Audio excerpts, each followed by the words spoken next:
All right. Well, thank you for having me, and thanks for the kind introduction. I guess there's a lot of things in the world today that are happening that are important and that deserve our attention. But I think it's always important to say what is going to be what's important in the long term. What are the actions that, if we don't take them today, will result in quite a terrible future? And I think today's refugee problem or challenge is perhaps a small indication of what the future will be like if we do not take action with respect to climate change. So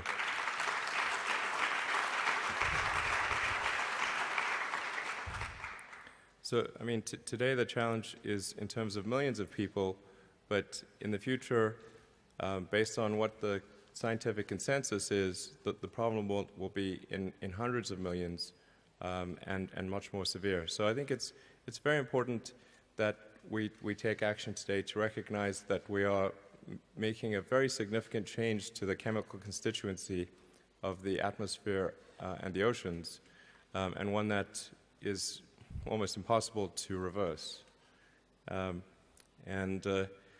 I think when we look back on these days in the future, we want to be able to say that we did the actions that were right, the actions that were important, because I think it's very difficult to say, if you go, say, 20, 30, 40 years in the future, what do you say to your kids or your grandkids? It's not as though, like I mean, it's like the scientists all say that these bad things are going to happen. It's like 97%. So like say, well, to your grandkids, your kids, like, well, did nobody tell you? No, it's like, no, everyone was telling us. Okay, so why didn't you do anything? What's the answer? I think it's very important that we do something. There's things in the news like, the nitrous oxide thing with VW, and obviously that's bad, but it's the CO2 thing is really the thing what we should be most concerned about. And if you look at, say, what is necessary for a sustainable future, actually, in one respect, a very important respect, Germany is a huge leader, which is in solar power generation. Germany is by far the best in the world when it comes to solar power. I think even in terms of in absolute terms, but certainly in solar power per capita, by far the best. And wherever I go in the world, I say, hey, Germany is a great example for solar power generation. And I think people in Germany should be really proud of that. That's a great thing that you've done. But it needs to be paired with sustainable consumption of energy on the transportation side. So that hopefully is something that will change, in the near future. But whereas Germany is really great on sustainable power generation, it's not so much on the sustainable power consumption, because transport is still very much petrol and diesel. So hopefully that's something that changes. I think that's the most important thing that can be done for climate, and Germany could be a great example in this regard. So that's my hope on that front. Let's see, and then stationary storage, battery packs are also something that's important, because you need sustainable power generation, sustainable power storage, because of the intermittent nature of renewable energy, and then combine that with electric vehicles. So, Tesla, we're developing stationary storage with the Powerwall power pack, and we think actually Germany is a very important market for that. In fact, outside of the US, Germany first of all, and then Australia are our top priorities. So I think that will hopefully be helpful. And then, let's see, would you like me to talk about space as well? I'm not sure if that's okay. By popular acclaim. So we hope to launch again in a couple of months, so and I guess maybe 6 to 8 weeks or so from now. And then if things go well, we'll be able to land the rocket, and although I'd be happy if it just gets to orbit, of course, but hopefully it can come back and land as well, and that will be an important milestone for space exploration, because ultimately I think we want to have a very exciting, inspiring future in space, and in order for that to happen, we really want to become a multi-planet species and a spacefaring civilization. And I do want to emphasize a multi-planet. It's not like another planet but over there. We've got to make sure things are good on Earth, and then extend life as we know it to Mars and beyond. That will certainly be a great source of security for life as we know it. But I think even more motivating for me personally is that trying to establish a self-sustaining civilization on Mars would be a great adventure. It will be really fun and exciting, and there need to be things that are inspiring and exciting, because life cannot just be about solving problems. If it's just about one miserable problem after another, why get up in the morning? But if there are things that are exciting and inspiring and make you want the future to happen, I mean, I love that. There need to be things like that. So.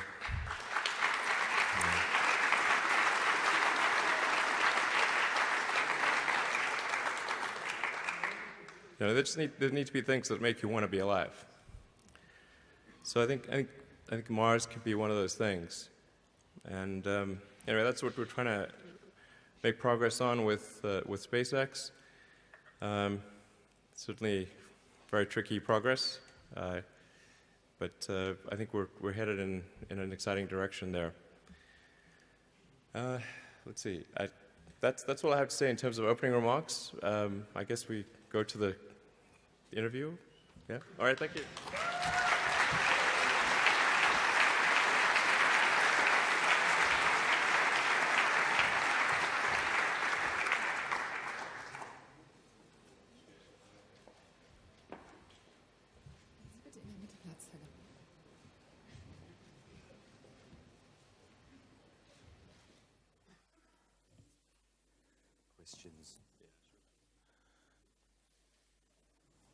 Er verkabelt sich kurz noch, dann lassen Sie mich einmal ganz kurz ein, zwei Fragen machen wir kurz hier oben. Danach darf ich Sie, wie gesagt, alle auch mit einbinden. Wir werden es folgendermaßen machen, weil wir bestimmt eine ganze Menge Fragen haben. Wir werden die Fragen bündeln. Das heißt, geben Sie mir gleich, wenn wir kurz ein, zwei Fragen hier oben gemacht haben, ein Handzeichen. Wir haben hier mehrere Damen mit Mikrofonen, dass wir sie einmal sehen können und dass wir dann gebündelt an die beiden Herren die Fragen auch weitergeben können. You ready? Ja. Okay. Ich würde gerne, Sie haben es kurz angesprochen, das Thema Elektromobilität. Welche Unterschiede sehen Sie in den USA und in Deutschland bei der Einführung von Elektromobilität? Und wie schätzen Sie die deutsche Autoindustrie in Sachen Elektromobilität momentan ein?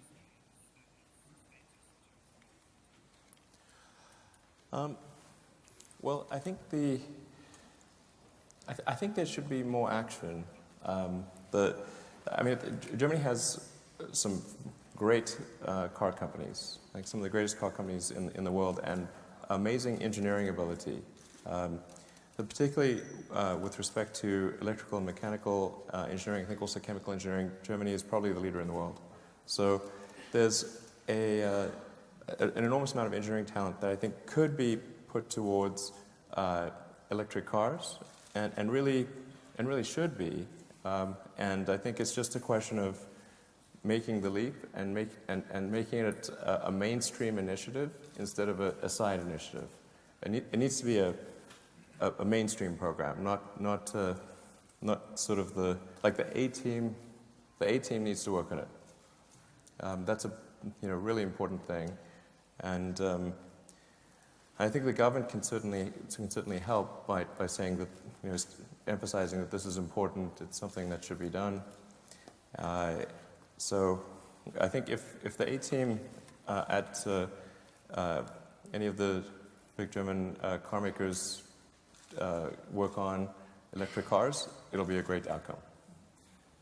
Herr Gabel, für die Umsetzung der Energiewende, welche Rolle spielt Elektromobilität?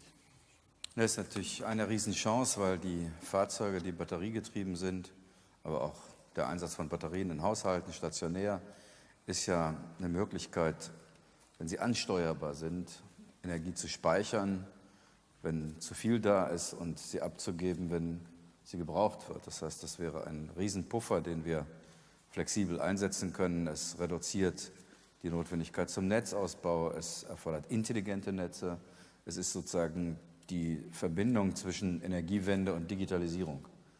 Und da ist die eigentliche Chance in der Elektromobilität nicht nur beim reinen Fahrzeug, bei der Veränderung der Antriebstechnik, sondern sozusagen zu einem völlig anderen Energiesystem zu kommen. Und das in einem industrialisierten Land mit 80 Millionen Einwohnern, das ist schon eine enorme Chance für uns. Setzt allerdings voraus, dass wir es schaffen, mehr Fahrzeuge überhaupt auf die Straße zu bekommen. Und das liegt einfach daran zurzeit, dass es keinerlei Kaufanreize gibt für Fahrzeuge, die relativ teuer immer noch sind. Wir sind nicht in der Economy of Scale, sondern haben in der Vergangenheit vor allen Dingen in Forschung investiert. Das ist auch in Ordnung, 1,5 Milliarden Euro. Aber was jetzt kommen muss, sind Incentives und eine Verabredung zum Beispiel von Bund, Ländern und Gemeinden, dass ein bestimmter Prozentsatz der neu beschafften Fahrzeuge der öffentlichen Hand Elektrofahrzeuge sein müssen. Also das sind die beiden Dinge neben Ladeinfrastruktur, die wir schaffen müssen. Wir brauchen Incentives dafür, sonst sind die Fahrzeuge noch zu teuer. Und das Zweite ist, wir brauchen eine Vereinbarung des Staates, dass er sich konzentriert in einem erheblichen Umfang beim Kauf neuer Fahrzeuge auf Elektrofahrzeuge. Dann wird das Ganze schneller gehen, dann werden wir die Zahlen erreichen, dann wird es preiswerter. Dann wird übrigens auch die Innovation schneller gehen, denn wir sind ja immer noch nicht bei Reichweiten, die zum Beispiel beim Plug-in-Hybrid ausreichen. Oder wir sind es eben nur bei den Prämienfahrzeugen und da müssen wir auch besser werden. Ich sammle jetzt mal mit Ihnen gemeinsam. Geben Sie mir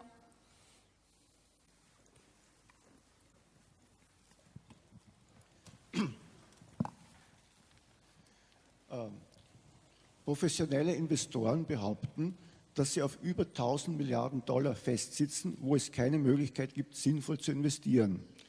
Auf der anderen Seite würden wir ungefähr 200 Akkufabriken brauchen, wie Elon Musk jetzt eine baut. Die entsprechende Menge an Photovoltaikfabriken der vorgelagerten Rohstoffindustrie. Warum ändern wir nicht das Kostenoptimum des Systems, dass sich solche Investitionen wesentlich schneller lohnen, damit wir einen Wirtschaftsboom haben, in dem diese professionellen Investoren ihr ganzes festliegendes Geld, über 1000 Milliarden Dollar, in die Wirtschaft hineinstecken, sie wieder Gewinne erwirtschaften können und das Ganze auch bei den kleinen Mann ankommt. Vielen Dank. Yes, hi. First of all, thank you very much for having us. Elon, great to be here. And thanks also for asking Tim Urban from Wait But Why to do this fantastic article on Tesla and why Tesla will succeed. My question is the following. Next to electromobility, which is a fundamental part, what we do at Drivey is private car sharing on platforms. Sure. So to make more use of underutilized products like cars, bringing them on the platform and making use not only of the owner, but also of other people in your vicinity, in the neighborhood, to rent them out while you're not using them. Sure. So my question would be to you, is this something which you could consider as also an option to put, for instance, your Tesla on it? Hier drüben. My question is a bit off topic from the electric vehicle part. It's more about if you applied thinking from first principles to the way we structure our societies, what would be the principles you would start at and what would be some of the conclusions you would come to? Okay. Haben wir noch eine When Frage? do we start answering them? Yes, that would be... Okay, hello. So what can you recommend, Mr. Gabriel, to increase the selling? Excuse me.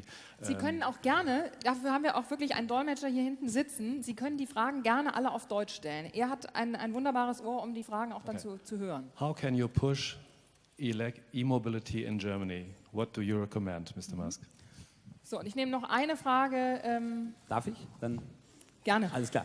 Ja. Ich probiere es dann gleich auf Deutsch. Herr Musk, Sie waren ja quasi betroffen in Diskussionen, bei denen es um die Frage ging, wie Public Grants für Research and Innovation, was für eine Rolle das in Ihrem unternehmerischen Erfolg gespielt hat. Und das sind ja Diskussionen, man kann sagen, das ist genau die Rolle von Public Grants, genau zu bewirken, was Sie haben bewirken können. Und Minister Gabriel war selber Teil vieler solcher Diskussionen hier in Deutschland. Welche Rolle staatliches Eingreifen, Innovation und so weiter. Wie schätzen Sie das im Nachhinein ein? Was ist Ihre Philosophie, die Sie dazu bewogen hat, zu sagen, ich kann diese Grants entgegennehmen und ich kann da was Sinnvolles draus machen und die Patente vielleicht sogar freigeben hinterher? Ja, danke. Do you want me to answer that one? Yeah. Okay. What about the other questions? You should answer every.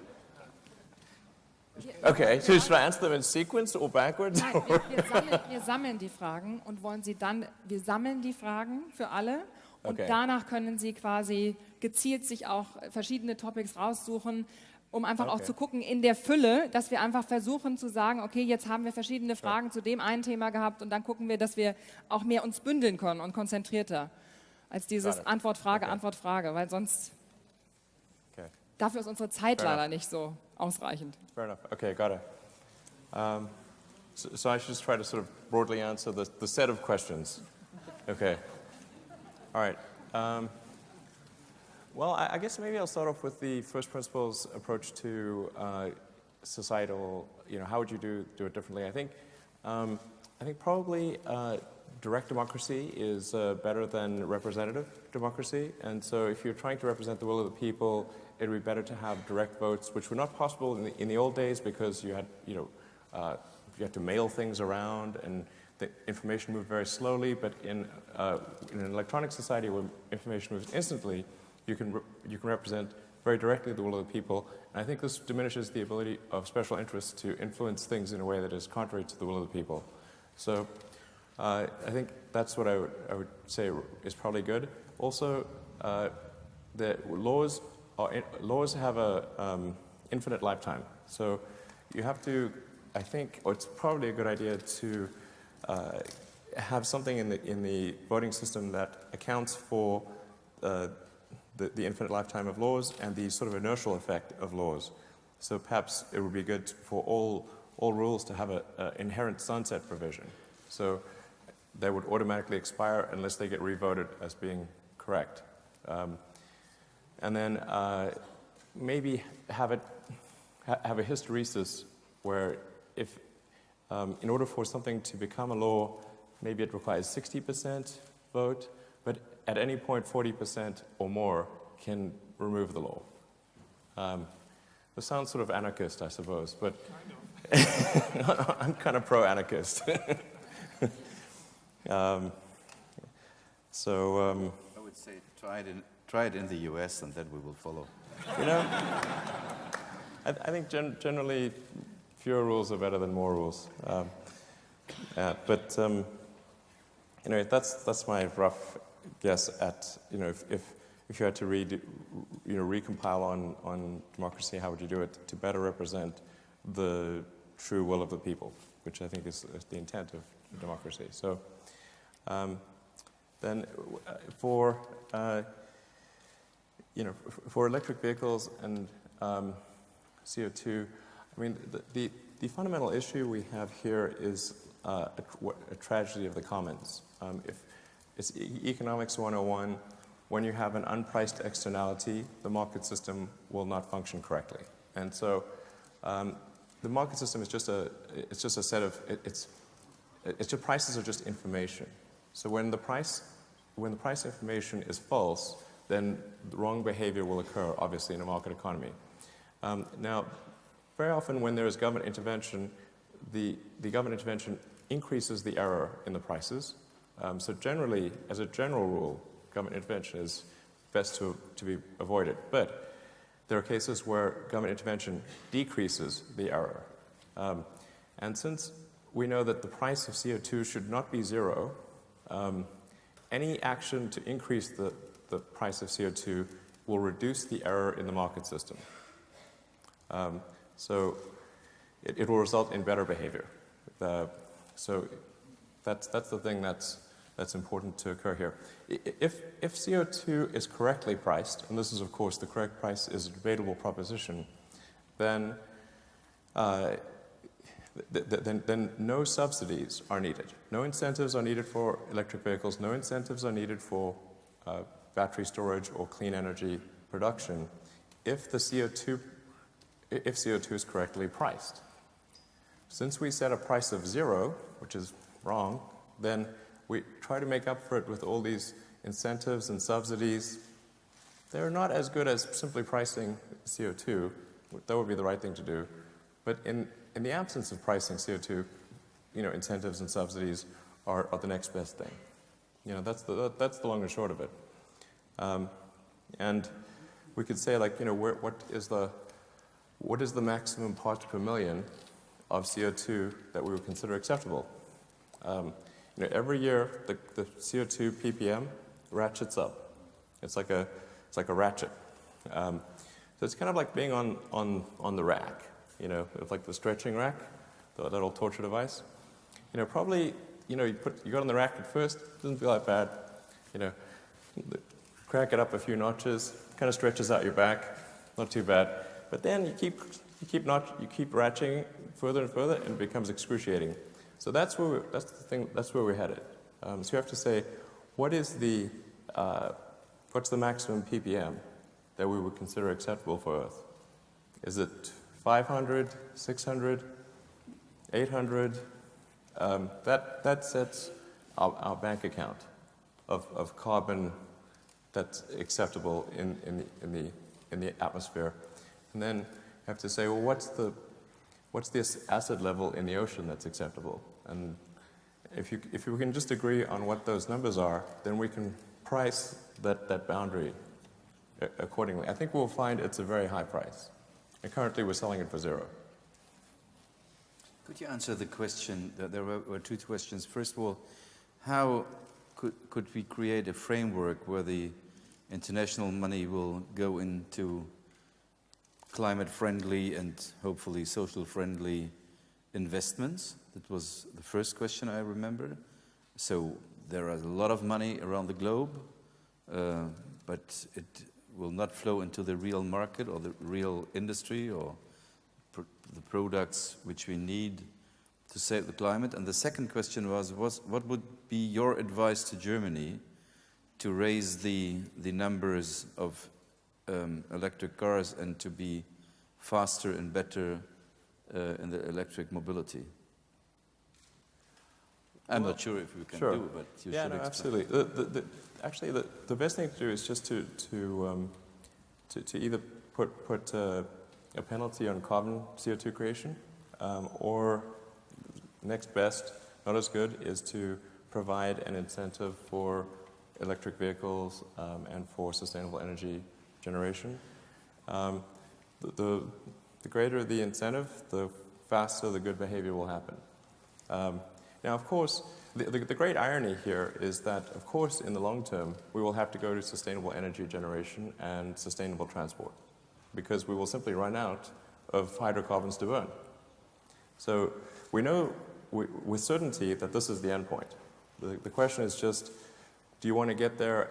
How much CO2 do you want to put into the atmosphere before we get there?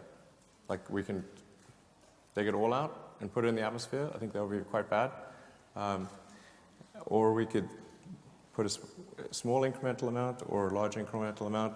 It's just entirely dependent upon how you set the economics of carbon-producing actions versus non-carbon-producing actions. So it's somewhat of a continuum. The greater the incentive, the better. I mean, for a lot of countries, they're sort of aimed at around a 10% incentive for electric vehicles. I think that's certainly helpful. So it's currently nothing in Germany, so hopefully anything more than nothing would be good.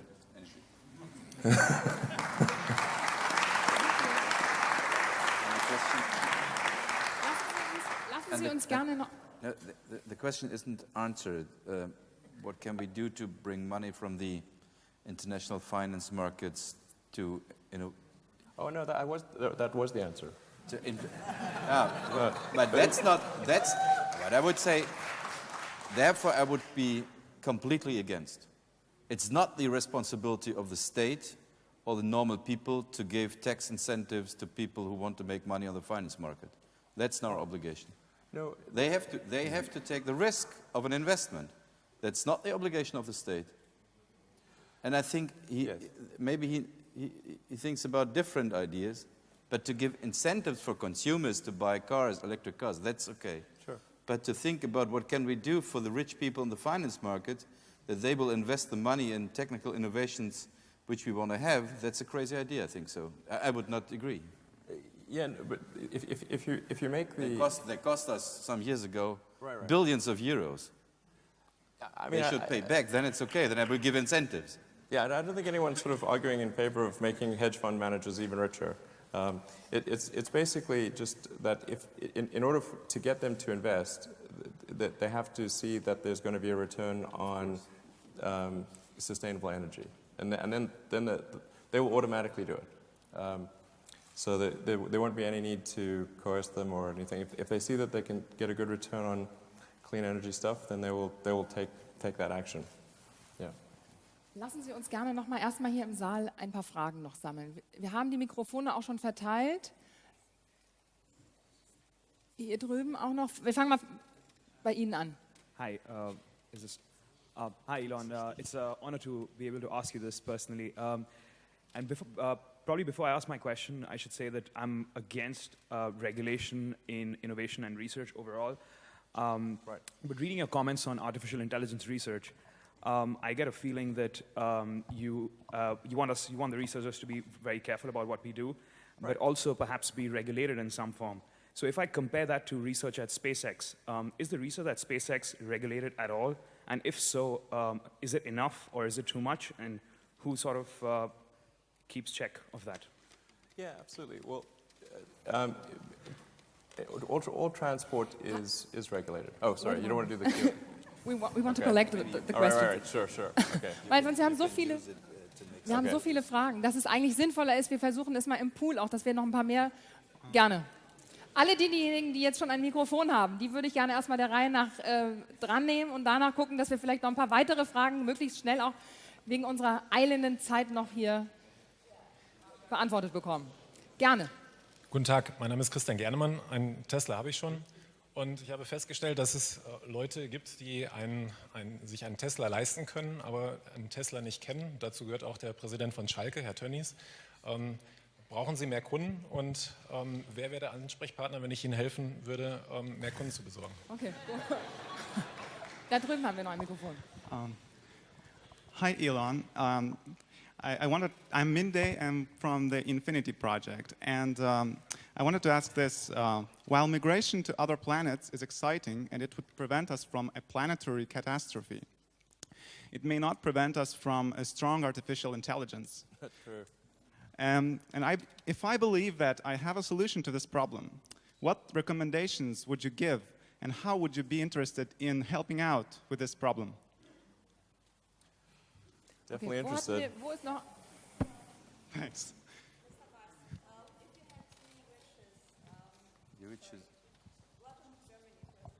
Thank you. Could you use Warten the Sie. mic? Warten Sie, ohne Mikrofon hat es wirklich wenig Zweck. Wir lassen erst noch mal bitte vielleicht noch mal diejenigen, die jetzt ein Mikrofon auch haben, noch mal ganz kurz zu Wort kommen und dann gerne. Yes, hi. One question about sustainability, since CO2 is not the only resource involved. Let's think to the extreme that cars run on electricity throughout the world.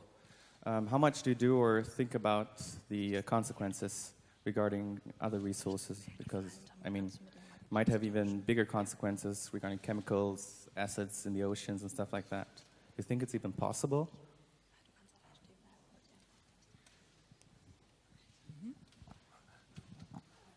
Gerne.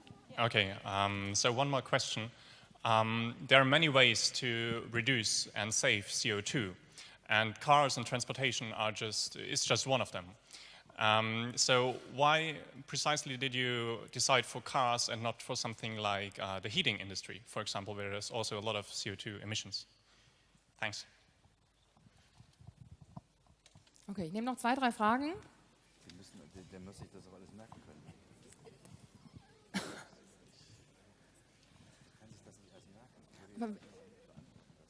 Should I start answering? Okay. Okay. Sure. Well, I guess it's a good question, that last question on why not say heating. But really,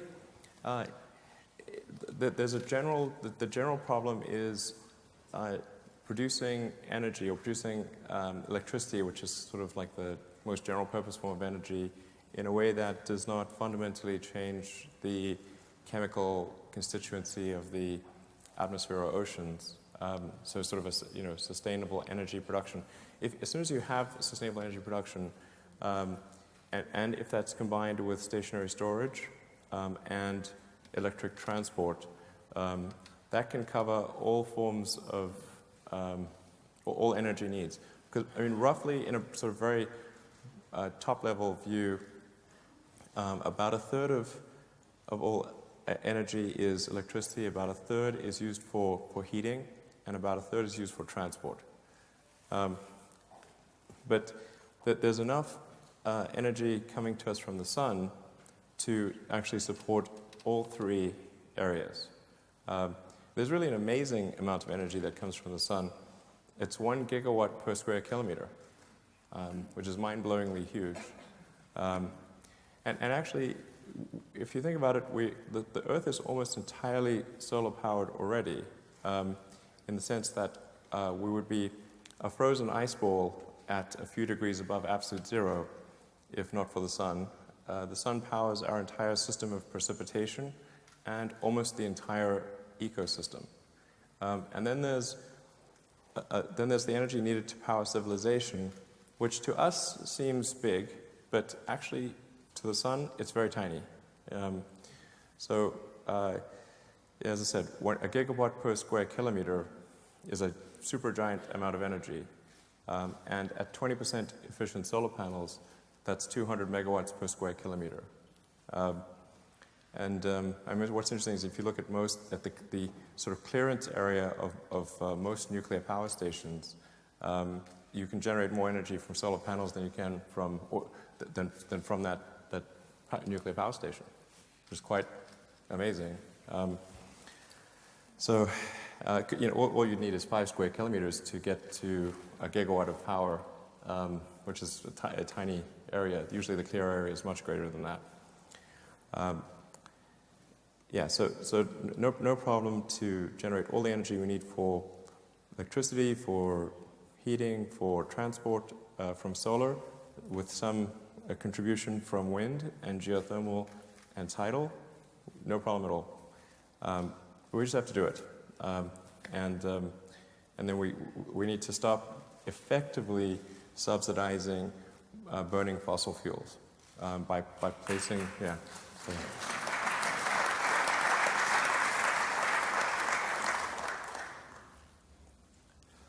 And let's see, on the strong AI, man, I wish there was some solution to that. I don't know what we can do about strong AI. There are potentially some scenarios in an AI apocalypse which only affect Earth because of the optimization function of the AI. But hopefully we don't face such a situation. And then with respect to regulation, SpaceX and Tesla are highly regulated today. Tesla's regulated by the Department of Transport in multiple different countries. And still, Tesla is able to innovate in a regulatory structure. SpaceX is regulated by the FAA in the US and by the Air Force and by NASA, effectively. So, and still able to innovate. So I think a lot of AI researchers are afraid, like, if there's a regulator that will somehow stop them from making progress. This is not true. In fact, everything where there's a danger to the public, there is regulation. So there's regulation in food and pharmaceuticals and transport, and all of these areas, there's significant progress made. So I don't think regulation of AI is going to stop progress in AI, but it may stop us from doing some foolish things in AI. And it's quite, I would say, virtually a certainty that in the long term, AI will be regulated. I would say almost a certainty. The question is really, is that regulation proactive or reactive? Historically, regulation has been reactive. And in taking the car industry as an example, even when the evidence is very clear that there should be regulation, for example, for seat belts, seatbelt regulation was fought for 10 or 20 years by the big car companies, and they said that if you put seatbelts in cars, people won't want to buy cars, and it's going to add all this cost. So even though the data was unequivocal that huge numbers of people were dying and being seriously injured because of lack of seatbelts, the car industry still refused to put seatbelts in cars. Only eventually, after the evidence and the number of the death count was overwhelming, eventually they put seatbelts in cars. And people kept buying cars, no problem. So, should I miss anything? And sorry, you were... Sie müssen sich im... Mikrofon auch. Holen Sie sich das Mikrofon sonst Okay. einmal ganz kurz. Yes. Oder lassen Okay. Sie erstmal kurz der Dame, die das Mikrofon jetzt hat, einmal kurz die Chance und danach gehen wir es einmal rüber. My name is Andera, happy Tesla driver. I have a quite different question actually. Obviously, you're following your passion to make a change. And I learned you built your own school for kids in your hometown. So my question is on education. What is your idea on how to teach kids actually to gain, like, or get a passion to make a change? So how do we teach them? What do we do to need to do to inspire them to build, like, be entrepreneurs or build digital products or companies? So I would love to hear your ideas on that. Sure. Well, I think... Hello again. I just wanted to ask you, if you had some wishes free towards German politics in terms of e-mobility, what would you wish for? But you have only 3 wishes. Okay. I will count. Okay. Yeah? Yeah? 3 wishes. Hi, Elon, and thanks for taking your time and inspiring us all here. My question is the following. You're the CEO to 2 of the probably most important companies in the history of mankind. It seems like on the side, you create innovative transportation concepts like the Hyperloop. You build Solar City, you bring battery packages into people's houses. And obviously, you somehow find the time to read a lot and learn a lot new stuff. I think the question that is on most people's mind is how does he do it? Like, I assume your day has 24 hours as well. So what is your daily routine? How can you focus on so many different and obviously important things? Thanks. Today he has less time because he's here. Und noch eine Frage da drüben, erstmal ganz kurz, dann müssen wir Sie nochmal zu Wort kommen lassen. Ja, hallo. Eine kurze Frage zum Thema Zusammenarbeit zwischen Tesla und deutschen Herstellern. Ist denn geplant, dass Porsche Mission E auch am Supercharger laden können wird? Oder wie stellen Sie sich vor, wird er solche wahnsinnig guten Ladezeiten erreichen können? Danke.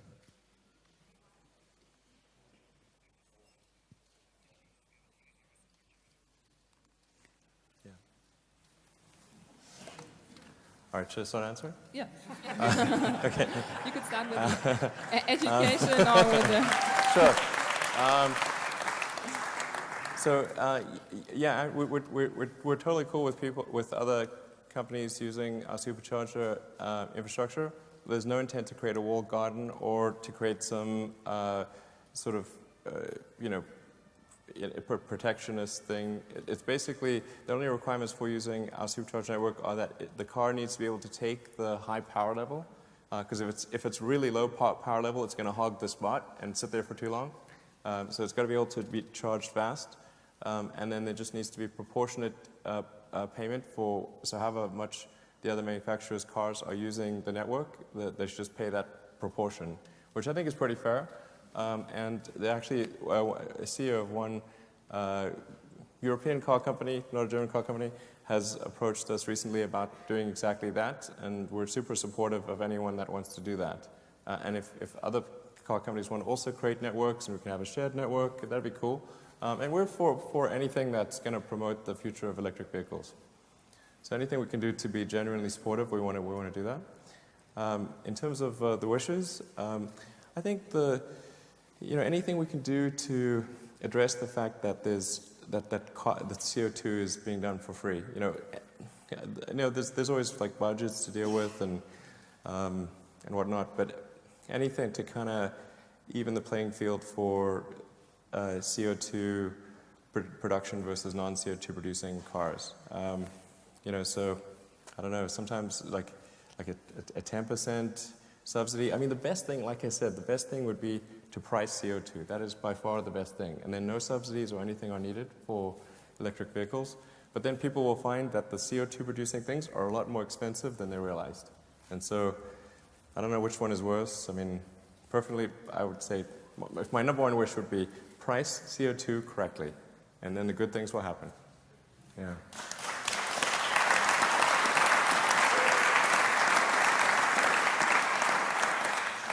Und vielleicht I'll just take one wish. That'll do it. That's it. Und vielleicht abschließend noch Wunsch 2 und 3. Oh, geez, 2 and 3? Geez. Well, if I got wish 1, I think it would be great. Wouldn't really need anything more.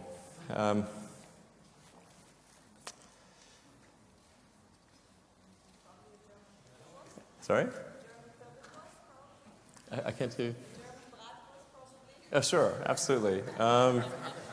This is great food in Germany, actually. I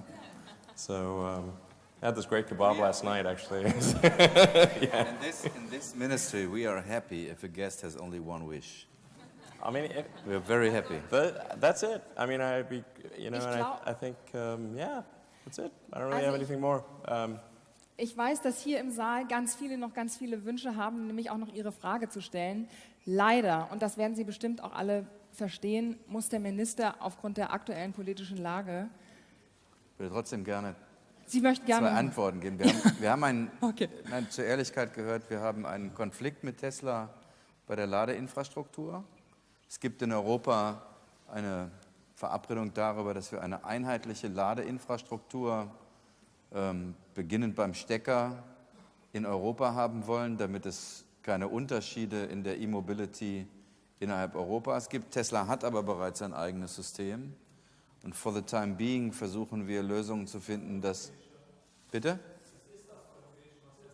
Ja, es ist trotzdem so, dass die Verabredung in Europa den Stecker nicht ermöglicht. Jedenfalls... Sie können ja alle Sie sollten Politiker werden. Wir lassen Leute auch nie ausreden.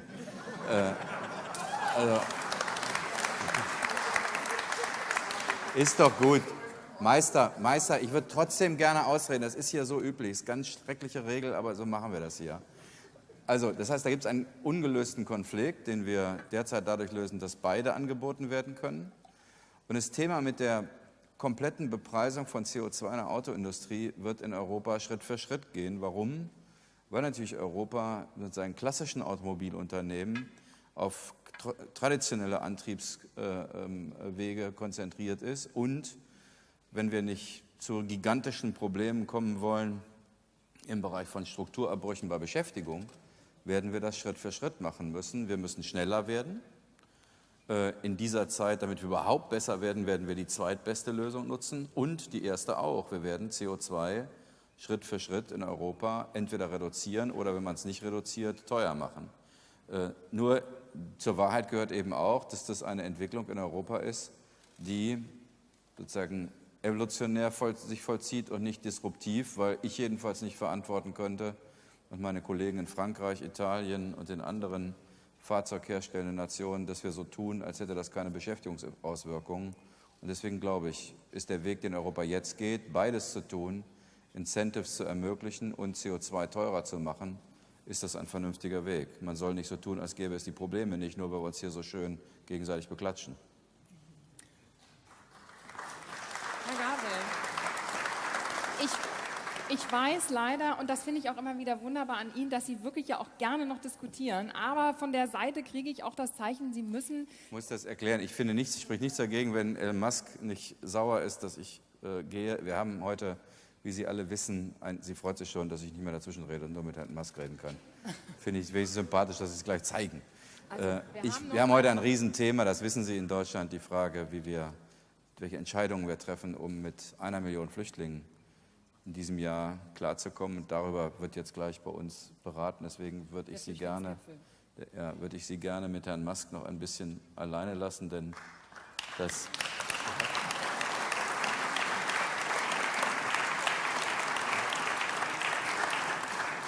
Den Beifall nehme ich Ihnen übel, klar. Aber ich verstehe ihn. Thanks a lot for visiting us. Sure. It's a great honor, and I hope that we can realize some of your ideas and projects in Germany. And whenever you come to Europe, visit us and let's discuss also about the gigawatt battery factory. We need some of these ideas to promote innovation in our country. Thanks a lot. All right, thank you. We had this refugee meeting there. Thanks, Sam. Herr Gabriel. Gut. Do you still have time? I think so. Do we? Wir gucken einmal kurz hier runter, ob er noch Zeit hat. Haben wir noch ein paar Minuten? Okay. Yes, we have. Okay, dann würde ich gerne noch mal... Ja, wir müssen nur wirklich nutzen Sie, wenn Sie das Mikrofon haben, damit auch der Saal es versteht, und stellen Sie ihm die Frage gerne. Mein Name ist Sven Minetzke und ich bin auch begeisterter Tesla-Fahrer und Model S-Besitzer.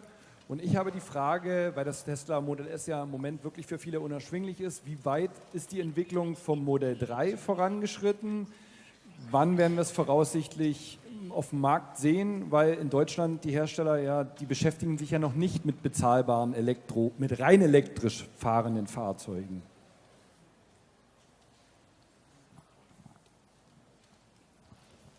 Wer hat das Mikrofon denn jetzt von Ihnen? Okay.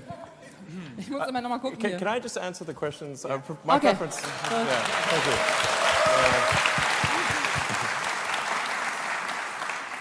Yeah, I'll have to answer them rapid fire. So with the Model 3, I mean, if we could bring the Model 3 out tomorrow, we absolutely would. It's going to happen as fast as we possibly can. Our expectation right now is about two and a half years for the Model 3. We've got to get the Gigafactory operational and the Model 3 production line operational at the same time. So the Gigafactory is a necessary precursor because of the cost of the battery pack before we can have the Model 3 in production. So it is tricky timing. We've got to balance that at Tesla internally. But it's going to be as fast as we possibly can, 2.5 years. So a quick point and a question. First point is in Europe we have very, very high fuel duty, which is kind of also a tax on CO2, if you look at it like that. And the second question is, you may be aware That's true. Could be higher, but yeah, I agree with you. But it sounds high, but it should be higher. Yeah. Maybe you're right. Yeah. And the second, you heard of Flight Path 2050. And so this is a European initiative to... Man, 2050. I hope we're all around to friggin' talk in 2050. It's a little long, it's a long distance. May civilization still be around. So Airbus is playing around with making little electric aircraft. They've got a range of like an hour. I think it's great what they're doing with the E-Fan. So the question is, you've got an aerospace company and a car company specializing in battery technologies. So when are you going to be building a new electric airliner? Oh, man. I got a lot of fish. I got a lot of fish frying right now. I'd love to be working on electric aircraft. I think all transport, with the ironic exception of rockets, will go electric.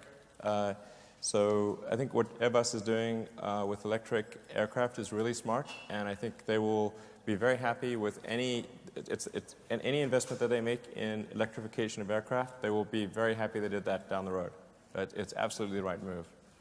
So I think it's very encouraging what they're doing. Hopefully Boeing and other aircraft companies start doing the same thing, because we need electrification of aircraft as well as of cars.